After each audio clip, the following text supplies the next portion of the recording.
Comic Uno, and today I'm doing a review for The Walking Dead Season 3, Episode 3, called Walk With Me. And this episode is centered around Andrea, Michonne, and especially a new villain, new character, the Governor. So we get to see in their little town, the Governor made a town of survivors, and he keeps away all those walkers, and it's like kind of paradise for the survivors. So Michonne and Andrea meet up with the Governor, and because there's this airplane that fell, or helicopter that fell, and there's only one survivor, so the Governor finds Michonne and Andrea looking at all this, and they're like, alright, well, come with us. And a person who's also with the Governor and in the Governor's group is Merle. So Merle's making a return after all these seasons that Merle hasn't even appeared. So we get to see a little bit who the Governor is. We get to see Michonne and Andrea Andrea's kind of trusting the Governor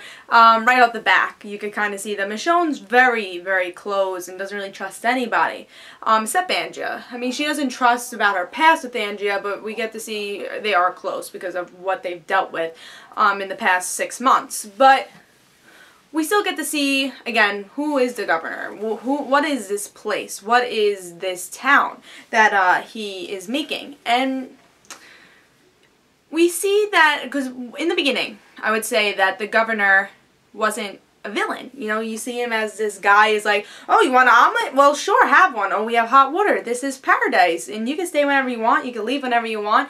So we see him as less of a threat. But then we get to see the Governor goes off to find the soldier who crashed in a helicopter's group. And he kills them. Why kill them? Probably for more supplies, in my guess, and just have more power. He wants power, and this is what this villain's going to be about. It's going to be about power, and he'll do anything to make everyone think he's God and make him think that he's king. It seemed like before this apocalypse he was a normal guy, you know, but now since power's in his head, that's what he's going to want. And that's why he wants to find Rick's group. He does want to find Rick's group, and we see that because he's like, oh, well, this group sounds pretty powerful. I'm going to have to overcome that. And I have to have this town of survivors where I'm this leader, and I'll be the leader of this apocalyptic world. And that's what we're going to see with the Governor. I haven't read the comic book, so I can't tell you if that's definitely sure, but what I've seen from this episode, that's what we're going to see. And like I said, in this episode, Andrea is a little bit too trustworthy.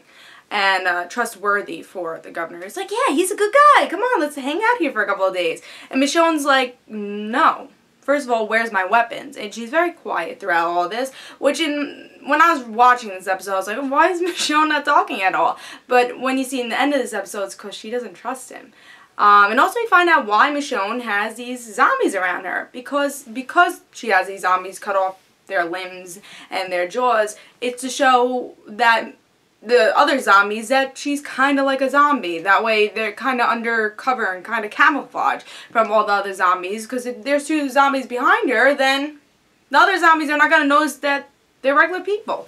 So Michonne was very smart by doing that. But we also find out that these people meant something to her. My guess is like a family member, brothers. It seemed like, because they're kind of young, I would say brothers. It could be someone else, maybe someone she met beforehand. Who knows who it really is, but I'm going to guess it's brothers, or maybe her husband or her boyfriend or something like that. That's what it seems like. But she cut these zombies apart because the Governor and people were going near her. It's like, oh, well, these zombies are going to make them come closer to us, so she killed those zombies without even thinking it. So why wasn't that hard for her? It's just like kind of going to Michonne's mind. It's kind of hard because, like, why would she kill these people if it meant so much to her? And why would she keep these people around besides, you know, being the camouflage thing? Why those zombies? I think either she'll trust Andrea with the secret, or we'll just learn maybe she'll trust Rick or something when he comes to the town of Woodbury, I think it is. I think it's Woodbury. If I'm wrong, I'm sorry. I'll probably learn it by the next episode. But yeah, so I'm sure that Rick in the group is gonna go there. I don't think Angie is gonna be looking for Rick. I just think the governor is gonna try to contact Rick because I think he wants to kill that group off. Because, again, he wants the power. So I think he's gonna try to kill off Rick's group or do something with them to try to persuade them. Now, he's the most powerful person. But I think it's definitely gonna be the battle of power because Rick is the leader of that group. You know, the governor's the leader of this town. Just think it's going to be a battle between them for the rest of the series or just for a while, you know. Anything else I didn't cover? I just think the Merle thing was pretty awesome. I think Merle's another person who's kind of just been manipulated by the governor because he's like, oh, well, this guy helped me when I was down, so now I'm going to do everything the governor tells me to. It's kind of like the governor's army. So I think that could be interesting when we get to see Rick's group and the governor kind of attack. Will Daryl be on Merle's group? I think Daryl's going to be at first like, oh, Merle, you're alive. And that's going to be kind of heartwarming and kind of make him want to go to the governor's group. I think he's going to end up on Rick's group. And then I think it's going to be hard to see if Angie is going to end up in Rick's or the governor's group because it seems like she's kind of into the governor right now being in his town. But Michonne, I think, is the one person who doesn't trust him. And I think that's why the governor is kind of worried, is because Michonne doesn't trust him. And is the one person he can't really kind of lure and say, hey, trust me.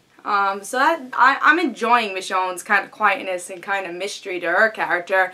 And the governor's mystery, I really enjoyed that in this episode. Was there a lot of action? No. Was there a lot of surprises? Not really. But it's, again, this is a piece to the puzzle type of episode. Episode where it's just got to develop from here. And we kind of need this information for an episode in the future. So, yeah, I give this a solid grade of a 4. I really enjoyed it. And I'm excited for the next episode because we actually get to see Rick in the next episode and Michonne in their group, so it's going to be both those stories that we saw in episode 2 and episode 3 actually come together. So at least we get to see both of them. You know, that's what I kind of wanted. I wanted to see, oh, well, here's Michonne's story for a little while. Here's Rick's story for a little while. So I'm happy to see that, and I'm excited to see that in the next episode. I think the one thing I really was missing was Rick and his group in this episode, just like in episode 2 where I was missing Angie and Michonne's story. So definitely watch this episode. It is really interesting. There's a pretty cool cliffhanger where, oh, well, one thing I will talk about before I close this review is that I think the governor believes that the zombies and the walkers actually has that person kind of echoing in them. And that's why he's saving these heads. In the end, we see him in a room where he saves the zombies' heads. And I think it's like his family's there, whoever kind of influenced him. But I think he believes that he could come up with something, that way those people could come back alive. And I don't think that's going to happen, but he believes that, and that's why he's keeping these heads. And I think he does believe that the person's kind of still in them, and that's why they kind of mention that in this episode. That's the only thing I want to mention because I don't want to make this review too long. But tell me your thoughts about this episode in the comments below. And guys, don't forget to follow me on Comic Uno and The Rand Situations on Twitter. And guys, I'll have a review for the next episode of The Walking Dead next Sunday. So I hope you guys enjoyed, and I'll see you guys later. Bye.